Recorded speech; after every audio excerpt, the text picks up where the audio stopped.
Alright guys, what is up? I'm HTCG, and today I would like to thank Monsters from the Other Realm for sending me some early test decks to try out his game and give a brief review.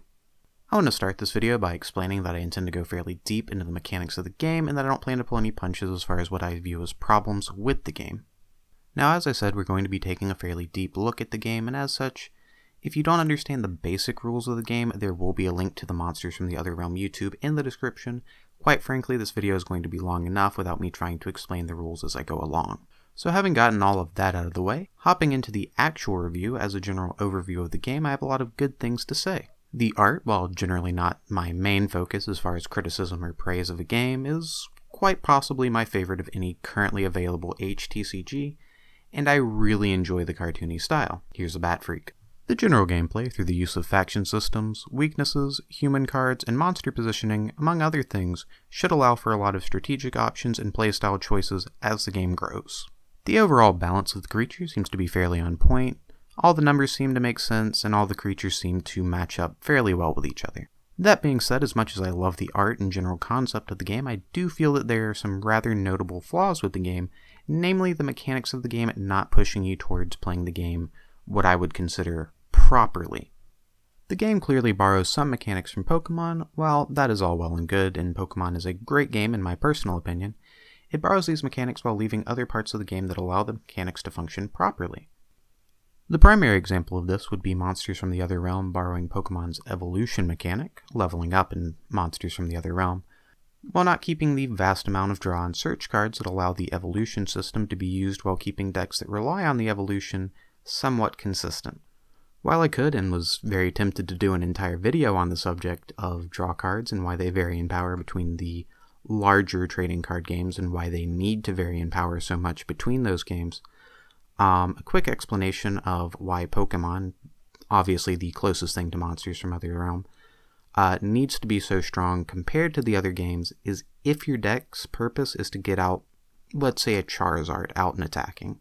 You need a Charmander, you need a Charmeleon, and you need a Charizard, as well as 4 fire energy. In the terms of basically any other game, for your deck to get off the ground, and for you to start really playing the game, you need a specific 3-card combo with another 4 cards devoted to that combo for a total of a 7-card combo devoted strictly to 1 card that will at one point probably get knocked out. In any other game, this would be simply unheard of, and is only acceptable in Pokemon because you can effectively draw a new hand every turn or every other turn, as well as having that hand contain loads of ways to search out the specific cards that you need.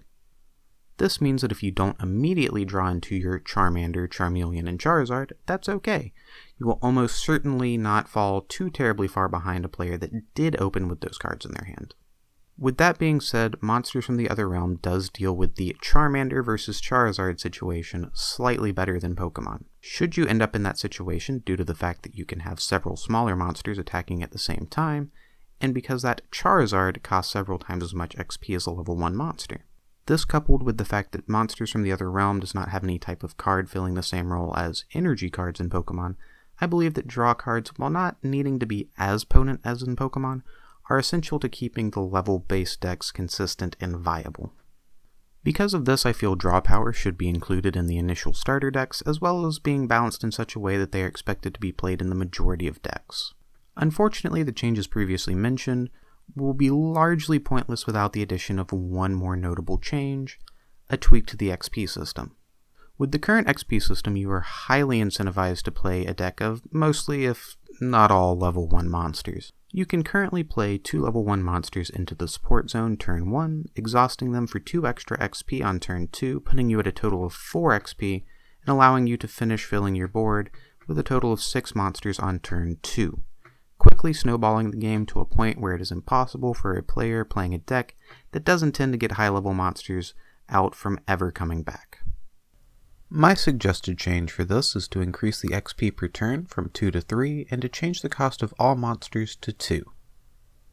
With this change, a player will only be able to play 1 level 1 monster on turn 1, putting them at a possible 3 monsters on turn 2, cutting the potential board pressure down of that player in half. This change would both lower the power level of spamming level 1 monsters, as well as improving the power level of playing properly. So, all in all, I believe that Monsters from the Other Realm is a great concept that, with just a few tweaks, has the potential to be one of the best HTCGs on the market. That's about it for this video. I do apologize for the lack of videos as of late. I do intend to be uploading for the next couple of weekends at least. I also have I haven't ordered it yet, but I do have a planned shipment to order from the Game Crafter, so looking to get back into making videos again. I already have like 2 or 3 videos planned out, so at least the next couple weekends we should have videos.